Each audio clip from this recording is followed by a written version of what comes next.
और आज की बड़ी खबर, आज लाल आतंक को अब तक का सबसे बड़ा झटका लगा है। सीपीआई माओवादी संगठन का शीर्ष कमांडर तिरुपति उर्फ देवजी ने 22 फरवरी को तेलंगाना के आसिफाबाद के जंगलों में पुलिस और सुरक्षा बलों के सामने आत्मसमर्पण कर दिया है। बता दें कि देवजी वही नक्सली कमांडर है जो लंबे समय तक छत्तीसगढ़ में सक्रिय रहा और संगठन की बड़ी रणनीतियों में उसकी अहम भूमिका मानी जाती थी।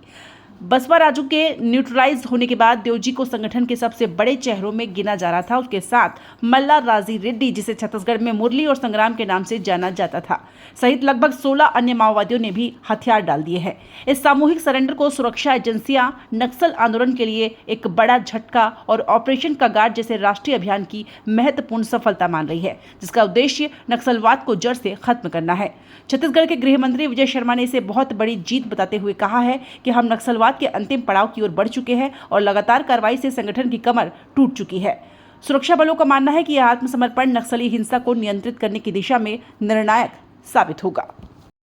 इसमें सारे ही प्रक्रियाओं को जो बजट के संबंधित हैं और प्रश्नोत्तरी का समय तो हर बार होता ही है, वह भी है, तो विधि विधान से छत्तीसगढ़ की विधानसभा का सत्र आहूत है। सर, ये भगवान एक बड़ा वर्टिकल, मैंने कहा कि इनके पोलित ब्यूरो मेंबर्स में बसवराजू के बाद एक वेणुगोपाल थे जिन्होंने पुनर्वास किया,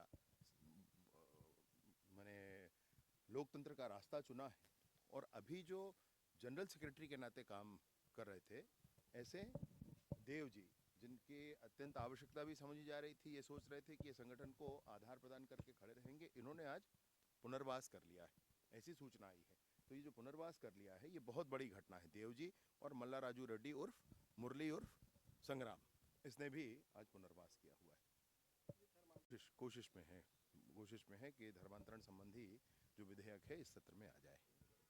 आज चलने वाले इस राष्ट्रीय स्तर के अभियान में, जिसमें माननीय केंद्रीय गृह मंत्री अमित शाह जी का रणनीति और माननीय हमारे मुख्यमंत्री विष्णुदेव साय जी के छत्तीसगढ़ के परिप्रेक्ष्य में दिए हुए कार्य करने की स्वतंत्रता के आधार पर मैं आपसे कहना चाहता हूं कि राष्ट्रीय स्तर पर जो परिदृश्य है, उसके आधार पर आज ये जो सूचना आ रही है कि तेलंगाना पुलिस के सामने देव जी ने, बसवराजू जो पहले जनरल सेक्रेटरी था इसका, उसके बाद देवजी सेकंड सीनियर मोस्ट व्यक्ति था जो अभी जनरल सेक्रेटरी के नाते काम कर रहा था, उसने सरेंडर किया है।